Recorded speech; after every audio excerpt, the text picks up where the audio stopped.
perkenalkan, kami dari kelompok 1 akan mempresentasikan yang berjudul Integrity with People. Nama saya Muslimah dan rekan saya. Nama saya Fitri Lestari. Nama saya Delina Marina Rizky. Nama saya Tiara Aditya Putri. Nama saya Fatima Udianina. Nama saya Latin Kumala Ramadini. Nama saya Paula Sitari Rama.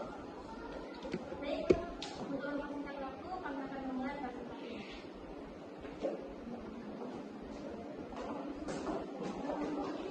Yang pertama adalah cerita dari Jim Dornan yang akan dijelaskan oleh kami Kumala Sari dan Resta.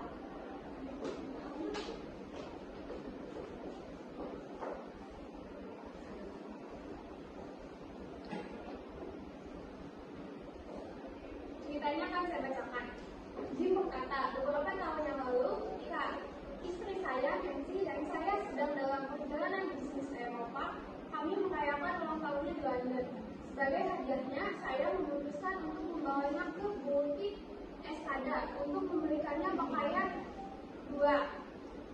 Dia mencoba beberapa hal dan menyukai semuanya. Dan ketika dia berada di ruang ganti mencoba memutuskan mana yang akan dipilih, saya memberitahu penjual untuk menyelesaikan semuanya. Nancy mencoba memprotes. Dia malu untuk membeli begitu banyak barang sekaligus. Tetapi saya bersikeras. Kami berdua tahu dia akan memanfaatkan pakaian itu dengan baik. Beberapa hari kemudian, kami mengambil penerbangan panjang di Heathrow, Bandara di London, dan Bandara Internasional San Francisco. Setelah kita mendarat, kami mengantri untuk pemeriksaan pabean yang tak terhindarkan.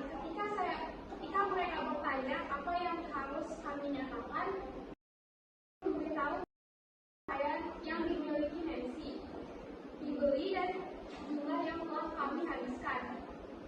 Apa kata agen itu? Kamu menyatakan pakaian. Dia membaca apa yang kami tulis dan berkata, kamu pasti bercanda. Aku harus memanggil supervisorku. Tidak ada yang mengumumkan pakaian. Dia tampak frustasi. Silahkan dan tarik semuanya dan sortir sesuai dengan bahannya. Kami membutuhkan waktu 45 menit untuk menyortir semuanya. Keluar dan hitung berapa banyak yang telah kami habiskan untuk setiap jenis barang. Tugas ternyata cukup sedikit, sekitar $2.000. Saat kami memasukkan semuanya kembali ke dalam koper, agen itu berkata, kamu tahu sepertinya bukankah kamu Jim Dornan? Ya, jawabku. Maaf, apakah kita pernah bertemu sebelumnya? Saya tidak kenal dia. Tidak, katanya. Tapi saya punya teman yang ada di organisasi Anda. Jaringan 21, kan? Itu benar, kataku. Saya pernah melihat foto Anda sebelumnya. Anda tahu, kata agen itu, teman saya telah memberi tahu saya bahwa saya benar-benar mendapat manfaat dari berhubungan dengan organisasi Anda. Tapi saya belum benar-benar mendengarkan. Sekarang saya pikir saya harus mempertimbangkan kembali. Dia mungkin benar. Lihat kebanyakan orang yang saya lihat setiap hari mencoba untuk mendapatkan segala macam hal melalui bea cukai tanpa membayar bea. Tapi kalian Anda menyatakan hal-hal yang biasa Anda lalui tanpa masalah. Itu pasti banyak uang yang bisa kamu hemat.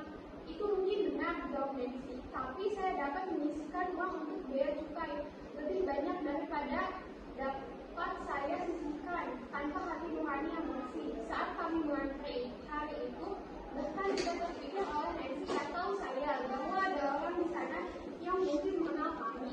Dan kami pikir itulah yang dipikirkan banyak orang saat mereka mengambil jalan pintas dalam hidup.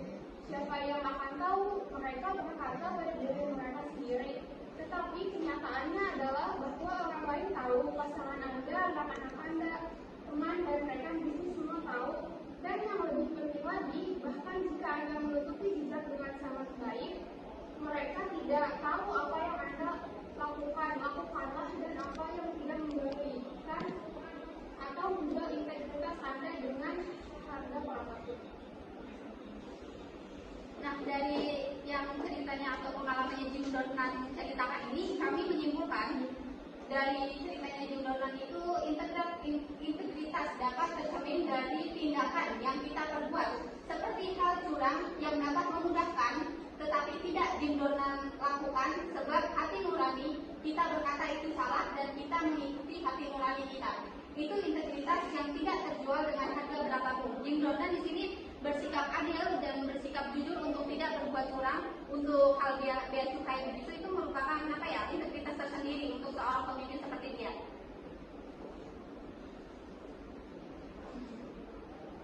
Selanjutnya cerita Presiden Kopi yang akan dibacakan oleh Lani Kumalasari. Cerita yang kedua, Anda dapat melihat masalah karakter muncul di setiap aspek kehidupan. Bertahun-tahun yang lalu, misalnya model Ivan Bersky secara terbuka menggambarkan keserakahan sebagai hal yang baik saat berbicara di sekolah bisnis USLA. Pemikiran yang salah itu segera membuatnya mendapat masalah. Ketika praktik tidak etisnya di Wall Street terungkap, dia didenda $100 juta dan dikirim ke penjara selama 3 tahun. Kemanapun Anda mendatang, Anda melihat contoh-contoh kerusakan moral. Khotbah TV jatuh secara moral. Ibu menenggelamkan anak mereka atau profesional ditemukan dengan narkoba dan racun di kamar hotel. Daftarnya terus bertambah. Tetapi banyak orang memandang integritas sebagai ide yang sudah ketinggalan zaman, sesuatu yang dapat dibuang atau tidak lagi berlaku untuk mereka di dunia kita yang bergerak cepat. Namun, kebutuhan akan integritas dewasa ini mungkin sama besarnya dengan sebelumnya, dan itu sangat penting bagi siapa saja yang ingin menjadi orang yang berpengaruh. Dalam buku larisnya The Seven Habits of Highly Effective People, Stephen Covey menulis tentang pentingnya integritas bagi kesuksesan seseorang. Jika saya mencoba menggunakan strategi dan teknik pengaruh manusia tentang bagaimana membuat orang lain melakukan apa yang saya inginkan, bekerja lebih baik, lebih termotivasi, menyukai saya, dan satu sama lain. Sementara karakter saya pada dasarnya cacat, ditandai dengan bermuka dua atau tidak tulus, kemudian dalam jangka panjang saya tidak bisa sukses. Sikap bermuka dua saya akan menimbulkan ketidakpercayaan dan semua yang saya lakukan, bahkan menggunakan apa yang disebut teknik hubungan manusia yang baik, akan dianggap manipulatif. Tidak ada bedanya seberapa bagus retorikanya atau bahkan seberapa bagus niatnya. Tidak ada sedikit atau tidak ada kepercayaan, tidak ada dasar untuk kesuksesan permanen, hanya kebaikan dasar yang menghidupkan teknik. Terima kasih. Terus dari ceritanya Stephen Covey ini, kelompok kami menyimpulkan integritas bagi kesuksesan seseorang, karakter yang tercermin dari jati diri. Ada beberapa hal yang mempengaruhi kesuksesan seseorang, yaitu dirinya sendiri. Hal ini terkait integritas diri seseorang itu yang patut atau tidaknya ia bertahan bila niat atau hatinya melenceng dari kata benar atau nilai moral. Sekian, selanjutnya akan disambungkan oleh teman saya. Untuk importansnya terlalu cepat dijelaskan, akan dilanjutkan oleh penyaran.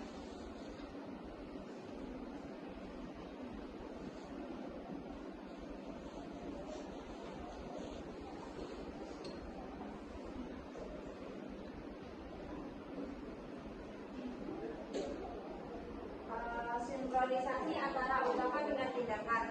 Kesuksesan seseorang, integritas menjadi inti yang paling penting, yaitu apa yang kita lakukan sesuai dengan apa yang kita ucapkan, karena orang-orang yang kita pimpin akan melihat sejauh mana kita melaksanakan apa yang kita ucapkan.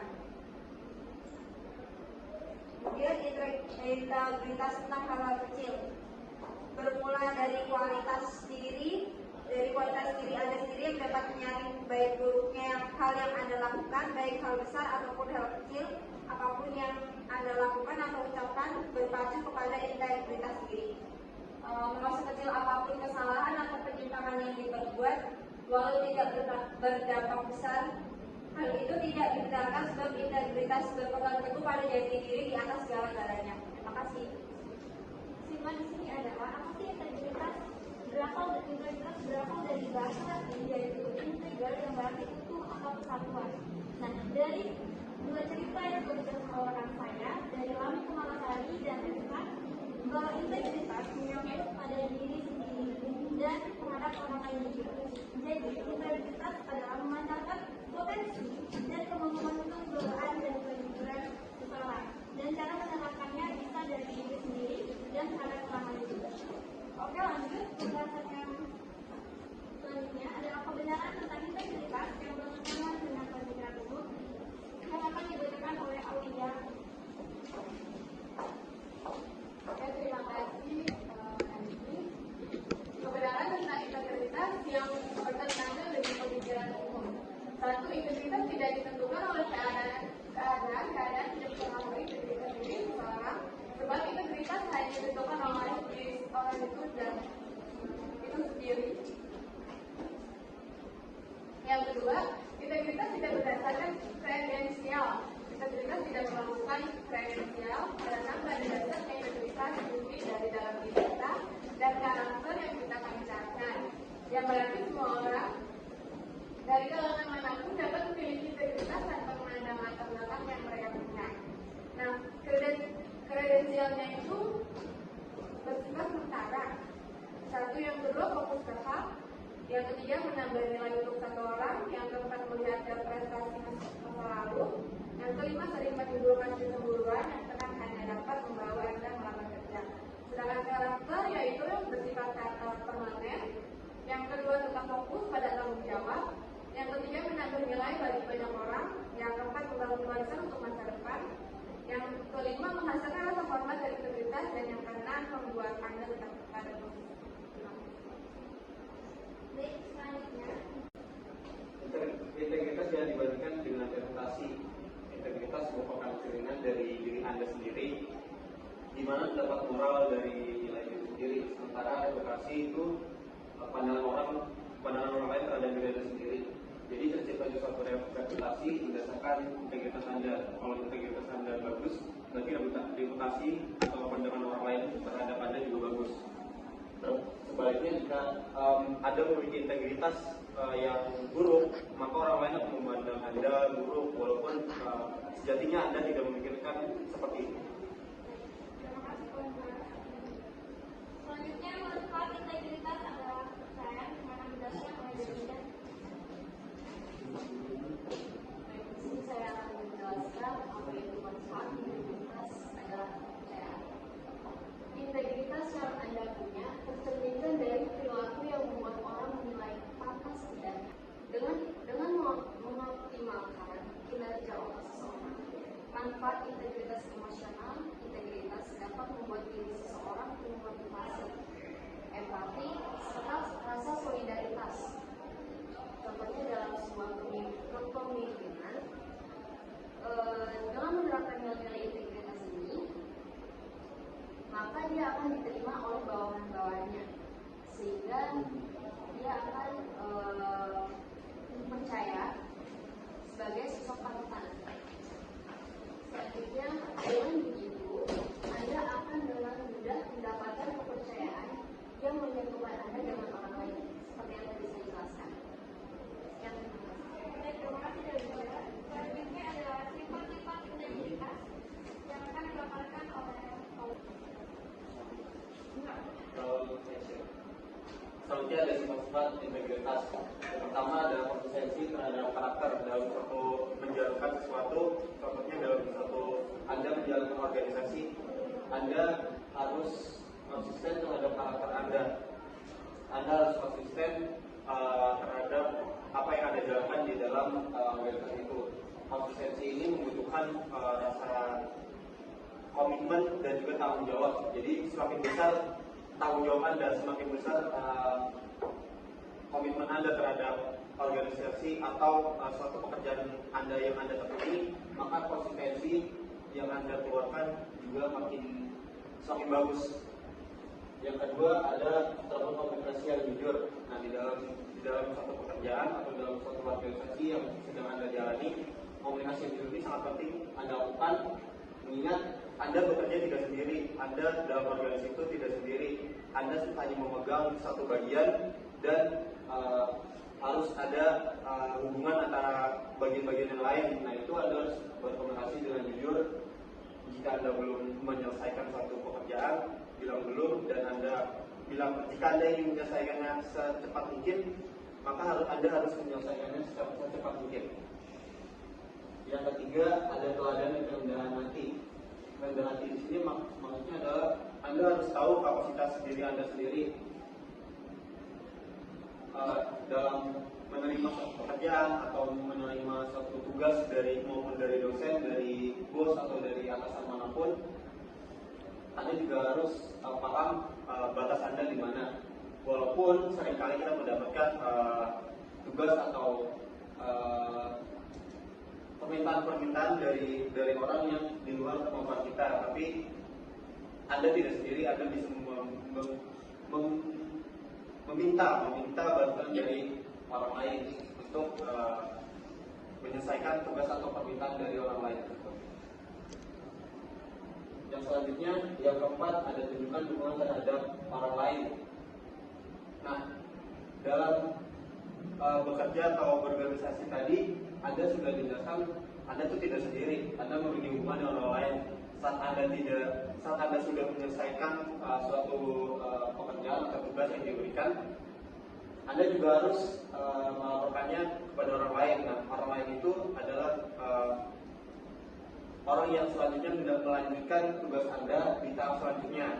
Nah, jika orang tersebut mengalami kendala atau juga mengalami sedikit kesalahpahaman atau sedikit kesulitan, Anda harus membantunya dan juga memberikan semangat, seperti ngasih teh atau kopi agar teman Anda semangat lagi.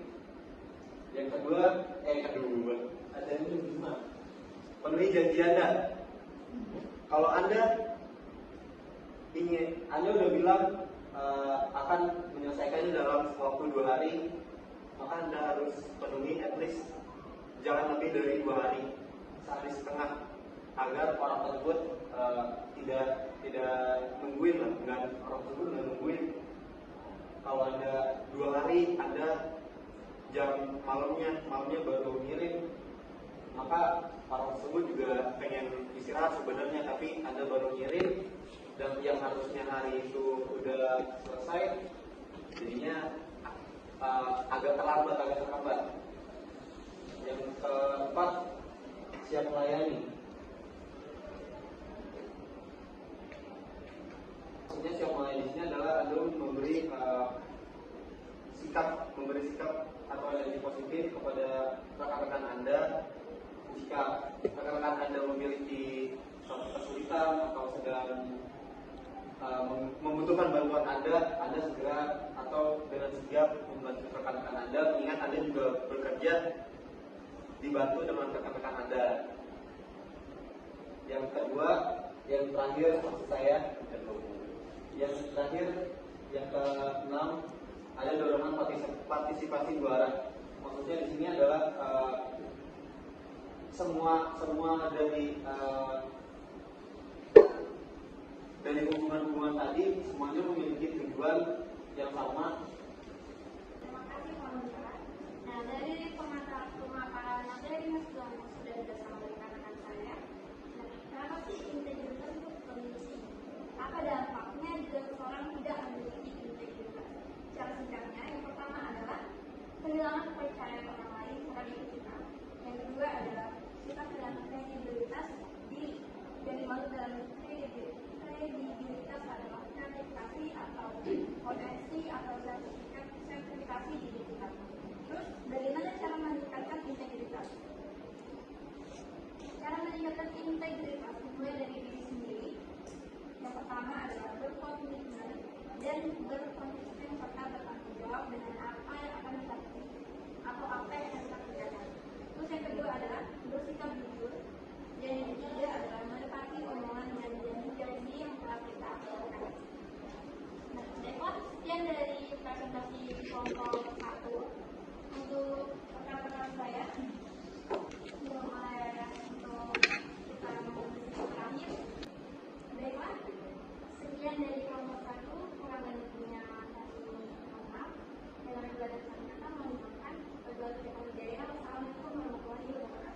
Bye.